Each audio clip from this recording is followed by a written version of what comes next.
Hello everyone. In today's lecture, we are going to talk about division of labor and task partitioning in robotic swarms. In the previous lectures, you have seen how different applications about how swarm robots can work together in order to achieve a task. However, all the robots are performing the same task. In this lecture, we are going to see how we can create a swarm of robots that can work independent and contribute at the same time to the task to accomplish this task. And also, as many times before, we are going to take inspiration from biology and we are going to see some real world applications of this that we can use our robot swarms for important applications. Division of labor and task partitioning in robotic swarms. In the first part, we are going to talk about the, the application of task partitioning and division of labor for this very specific task called foraging. So we are going to define what is foraging in swarm robotics and what is foraging in biology. We are going to next define what is division of labor and how we can do division of labor in robotic swarms. And finally, task partitioning in robotic swarms. Also, it's important that during this lecture, we're going to see the difference between division of labor and task partitioning. So let's start with foraging.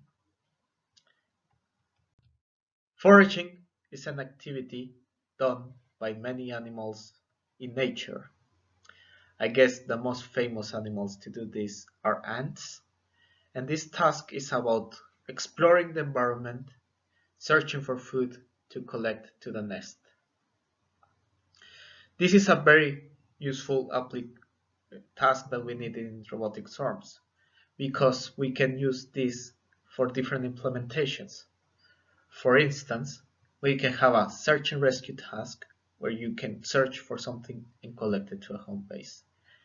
You can have this to remove debris in a disaster and also use this. It has a few applications of this. So, foraging in ants. Before going into more details about foraging, I would like to explain how foraging works in colonies of ants. Basically, how it works is that a group of ants, referred as foragers, get out of the nest and start exploring the environment, looking for food. Once one ant found a piece of food, that ant will be like, I found a piece of food, I'm gonna take this to the nest. But in the meantime, that same ant is leaving a trail of pheromone. Pheromone is like a perfume. It has a strong smell to ants. So what happens is that it leaves this trail of pheromone behind. And once another ant finds this trail of pheromone, it's gonna follow the smell until the source, which is the food source. And then it's gonna take a piece of food and take it to the nest and leave more pheromone. Since there is more pheromone than before, more ants are attracted to it. There is a stronger smell of pheromone.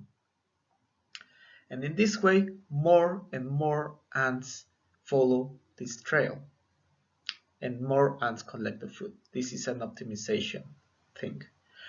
And there are different optimization algorithms inspired from this.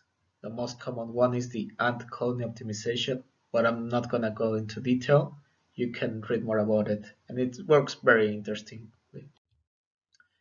Okay, but how can we implement this into robotics? Let's imagine that we have a robot on the left-hand side.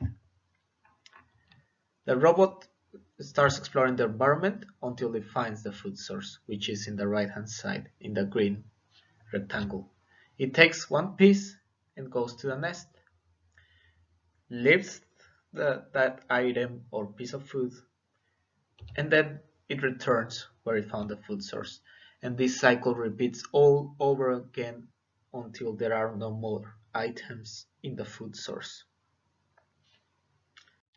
Okay, it works very simple. Robot A explores the environment, Robot A finds item, Robot A records the position, retrieves the item, and drops the item at the nest.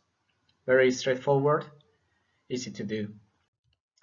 However, in research, people have achieved this by doing two different things. One is called virtual pheromone, the second one is odometry. In the virtual pheromone one, they use virtual pheromone as a sequence of messages that the robot sends to each other. And you might be wondering, why virtual and not physical pheromone like ants do? Well, there are three disadvantages of using physical pheromone. The first one is that it's not eco-friendly. So if you leave a chemical laying around, it evaporates and it can get to the atmosphere or it can go to the soil. Second, it's not good for research. I mean, in research, you need to run many experiments. So if you want to run two experiments, one after the other, you need to make sure that the pheromone that you left in the first experiment is not there. So you need to make sure that it's clean, which takes time. And the third reason is because it can get expensive.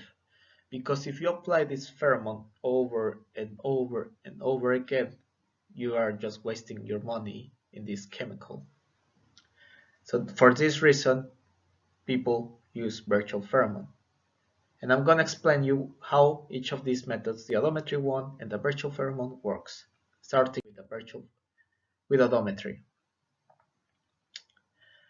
In the odometry one, it works in a very basic way. Each robot knows where it is at any given time. How does it know where it is? Well, the robot starts at the home base, so it's gonna record in its memory. I mean home base, so it's 0, 0 in XY coordinate, and also you need an angle. Then the robot starts to move, and the robot has encoders in its wheels. So the robot knows how many turns each wheel is doing, and it can count those turns and define the displacement. So at any given time, the robot can know where it is. Okay? So after the robot has found the food source, it records the position of the food source and it takes the item to the nest. But since the robot knows where the food source is, instead of exploring, it's gonna go directly to the food source and retrieve another one. And this is how it works. What are the advantages and disadvantages of this? Advantages, there are many. The robots are not using communication. The robots, they don't need like GPS to know where they are. But the main disadvantage of this is that it's very sensible to noise. We were explaining in a couple lectures before that due to the noise in the wheels, rocks in the gears, or misreadings, you can get wrong estimations of the position of the robot. So, when you retrieve the item and you record the position, and when the robot tries to go back to where it found it, it might fail because of this error that keeps increasing as the robot moves. Okay? Good.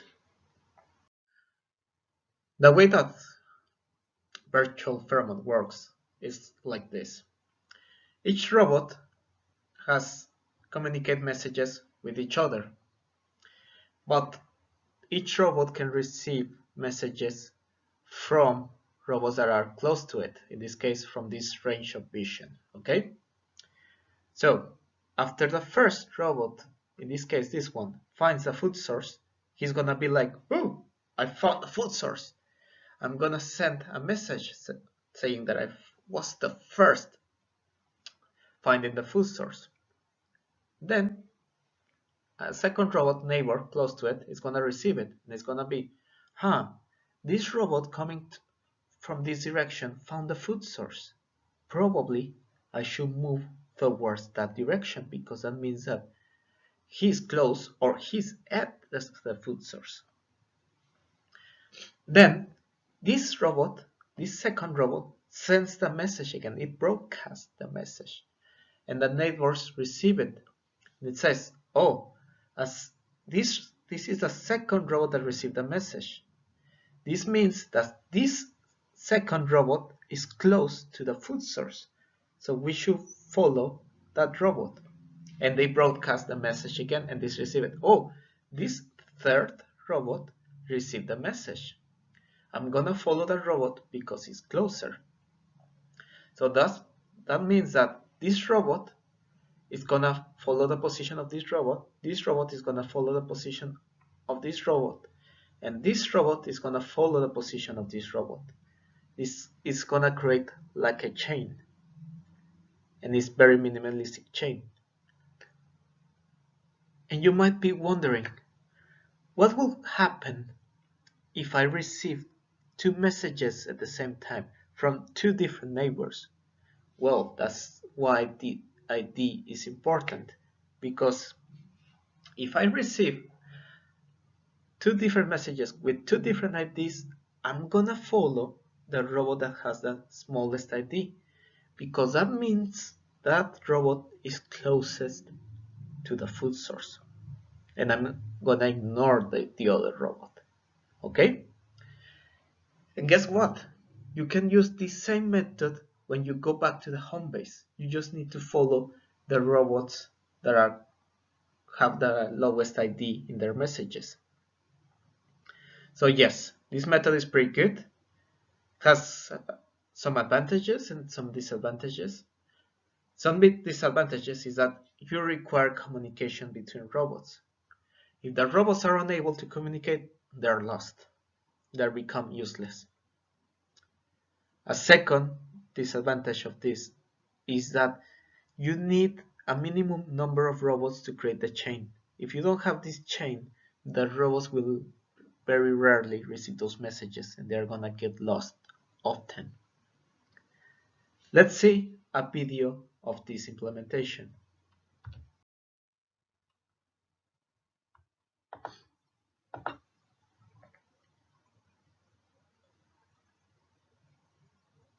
This is a group of robots, foodbot robots, and they are collecting food from the food source. The food source is in the top right corner, and the home or nest is in the bottom left corner. The blue robots represent robots that are going to collect, and yellow they are collecting food. So as you can see, the robots can easily create this chain, and they are just following the robot that is closest to the food source.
Right. So the question is, we saw that it has some advantages, some disadvantages. Can we improve foraging in robotic swarms?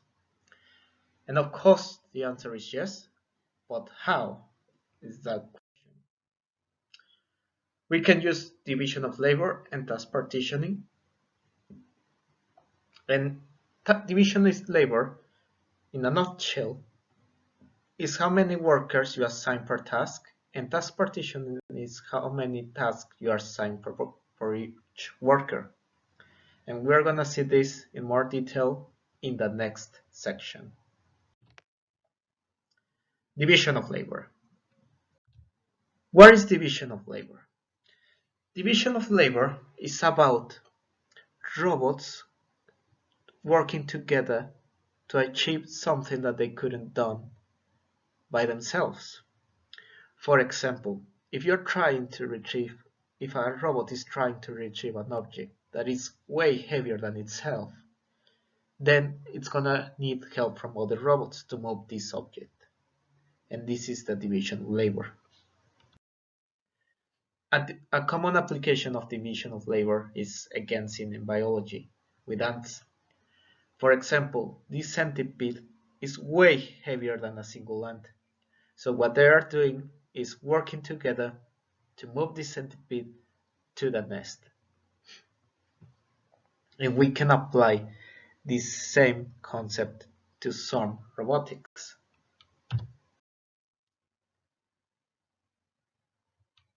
This is an example of a real-world application where the task is search and rescue of a person who just fainted, and a single robot couldn't be able to do it. But in this task, many robots assemble together to move this person to a safety place. And let's have a look.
Right. that was a very interesting video. I love the expression of the girl at the end, like what, like she's saying, "What am I doing here?" Anyway, division of labor is how many workers or how many robots or how many ants you need to accomplish a single task. For the video that I just showed, just to explain you very briefly how it works, it uses two different neural networks, and these two neural networks were trained in simulation. So one neural network was used to create the assembly process. So the robots use their camera, omnidirectional camera, to see the neighbors. And if the neighbors attach to the object or to the person, they change color. This means that they are ready to be connected to other robots. So they approach, they connect, and so on and so on. Once the number of robots is enough, they use that another behavior, which is transport, and they follow a beacon. Again, they use a neural network to do this. So basically, this is it. This is a representation. A robot approaches a large object, changes color, it becomes red, changes color, becomes red. Other robots feel attracted to this red object, and they change as well. And they just need to follow the beacon, that yellow circle on the left hand side. Alright, division of labor, as I was saying before, is very useful for tasks where a single robot is not enough to accomplish. So you need more robots to do this, and each robot contributes to the task. Again, for the previous algorithm that I just showed, it works very basic. Robots explore the environment, find the target, grip the target, move the target. And now, task partitioning.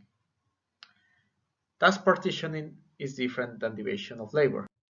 Task partitioning is about dividing a single task into multiple components so each robot can contribute in a different way with that component. And it's useful because it's scalable, and the more robots you have, the quicker you get your task done, and the more efficient it becomes. Again, is when you divide one task across your number of workers. What are the advantages? Is that there are no bottlenecks. What do I mean by this? In the classic foraging, when robots find the food, they take it to the nest. But what happens if multiple robots find the item source at the same time? When they go back to the nest, they start to have conflicts with each other. They collide with each other, or they spend so much time avoiding with each other because of these bottlenecks, because many robots are trying to deposit this object to the home area. Another important advantage is error reduction. For example, if you divide foraging in multiple components, in subtasks, the robots, instead of traveling the total distance from the home area to the food source, they're traveling a shorter distance. And since they are traveling shorter distance, the error accumulates less, and the likelihood of finding the food source increases.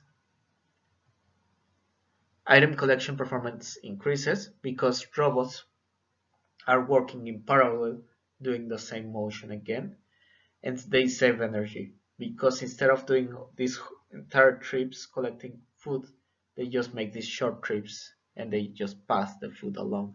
It's a classic brigade problem where a person passes a bucket to another person and so on and so on, and it becomes very efficient. There are two ways to achieve this, but for now let's generalize it. And robot A explores the environment, robot A finds the item, robot A takes the item towards a nest with distance b, robot exchanges somehow the item. We are going to see how this is done. And then the robot returns to the item source. There are two methods to do the task partitioning, the direct and the indirect exchange. If we take an inspiration again from biology, we can see both in nature. For example, bees do direct exchange, and leaf cutting ants, they do indirect exchange. Let's see each. In the case of bees, what they do is that they send foragers to collect nectar from flowers. Once the foragers have found the nectar, they took it to the nest. And there is in the nest specialized bees that they receive the nectar from the foragers and they take it to the cells in the nest and they drop it. And the exchange is directly. This means that one bee passes the bee directly to the mouth of a second bee. How important is this? Well, again, in this way you prevent bottlenecks. Because imagine a scenario where many foragers find the nectar and they take it to the nest. So when they try to deposit the bee in the cells, it gets really crowded and they cannot access it. So it's better to have these two steps to deposit the bee in the cells.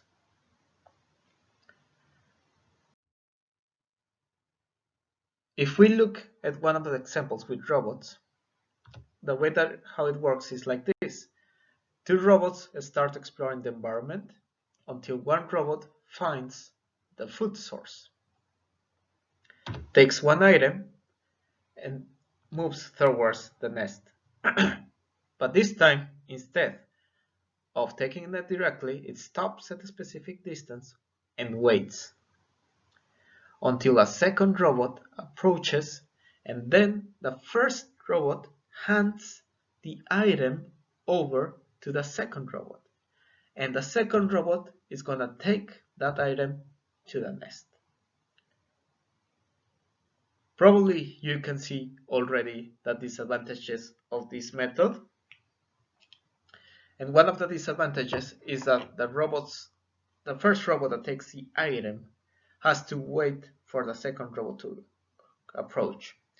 And this can cause delays in the production, in the collection of items. So it's important to bear this in mind when we design our algorithms.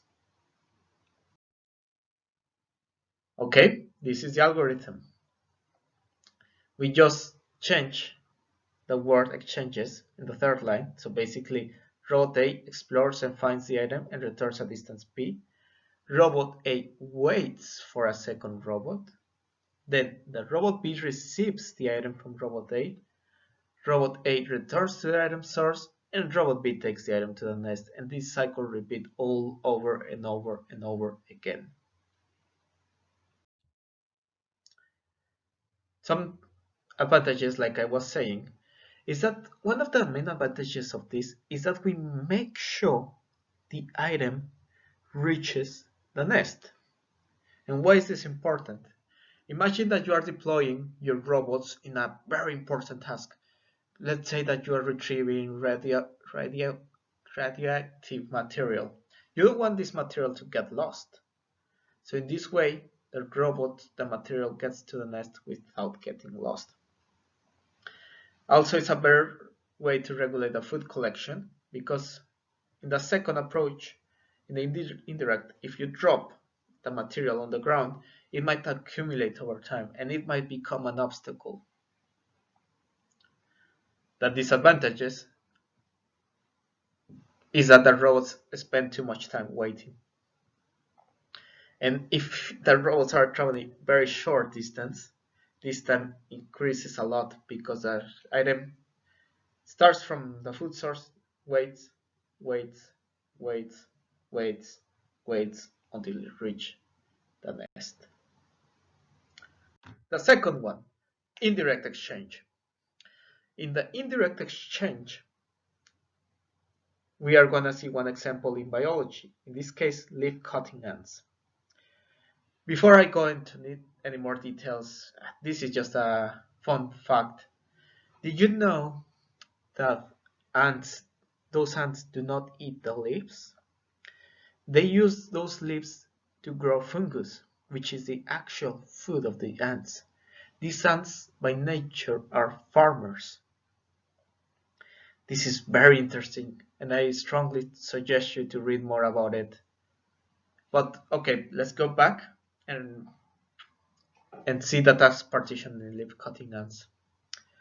Leaf cutting ants, what they do is that a group of ants starts at the bottom and they climb the trees all the way to the branches and they start to cut the leaves and they let the leaves fall on the ground. Another group of ants on the floor will be like, oh, what is this? And they take the leaves directly to the nest.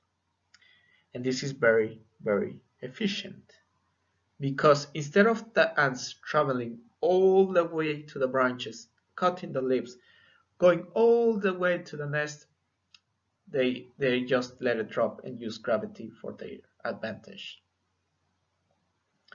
In this second image, we can see a trail of leaves left by leaf cutting ants. Again, we can start to see the problem with these advantages, with this approach, because there is a bunch of leaves lying around. What if there is a strong wind? It's gonna fly all these leaves away, so we don't guarantee that these leaves are gonna reach the nest.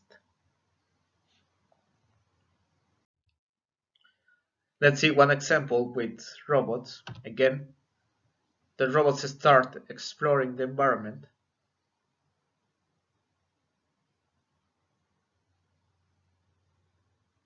One robot finds the food source, takes an item, and takes it directly to the nest. In this occasion, instead of waiting, it drops the item and goes back to the food source. And you can see you can save time because it doesn't wait. The second robot finds the item and it retrieves it to the food source, sorry, to the home area. And this cycle repeats over and over and over again. So the algorithm is robot A explores, finds item, and returns distance P. Drops item, returns to the item source, and then the robot B finds the item and takes it to the nest. And this cycle repeats over and over again. Advantages: the robots, they don't have to wait. And like I was saying before, there is that disadvantage that you leave these objects around and you don't guarantee that they reach. Less regulation because you can accumulate big piles of food at the next given time. All right, we have seen some algorithms for task partitioning, but how can we make the robot smart? Probably you remember that for task partitioning, the robots travel at distance p. Where is this distance p? How we define this distance p?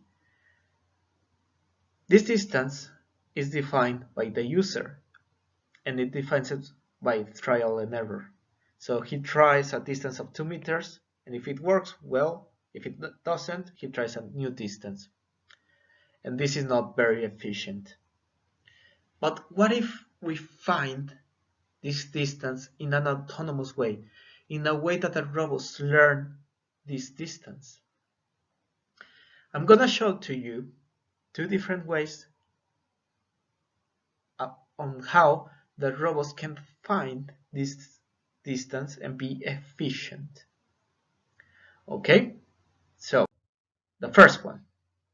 The first one is using Q-learning from Q-learning is very popular algorithm from machine learning. And basically in Q-learning you have a table and you assign the cost of each action in that table, and the action that takes less resources has the higher probability to be selected next. So yeah, let's go back to the task partitioning and see how we can implement this. The robots find the food source and they say, okay, the food source is from 2 meters from our nest. Then the robots divide the total distance into smaller chunks and say, okay, what if I travel half a meter? Or what if I travel 1 meter? Or what if I travel 1.5? Or what if I travel the total distance of 2 meters? So the robots try each distance. In this case, this robot tried 1.5 meters, and it took it 60 seconds to retrieve the food. A second robot tries half a meter, and it takes it 50 seconds. The same robot tries 2 meters. It takes it 70 seconds. And finally, it tries 1 meter. It takes 40 seconds. So the action that is going to happen next with higher probability is going to be 1 meter because it's the action that it takes less time. So our P is going to be highly likely to be 1 meter. And this is the first approach. In the second one, well, this is the algorithm. Here, robot I finds the item and records a total distance P. Robot A divides the P into smaller distances. Robot A tries each distance and selects the most efficient distance. In the second approach, the robots they use a penalty and reward mechanism. In this case, once the robot has found the food source and take it to the nest, it's gonna measure the total distance, in this case 2 meters. And it's gonna try to find the food source again. If it fails, it's gonna decrease it. And it's gonna be, oh, I failed, I need to travel a shorter distance because this is not very efficient. It tries again with a shorter distance, it fails, it fails, it fails, keeps decreasing, until, oh, I found a distance that it works. It tries again,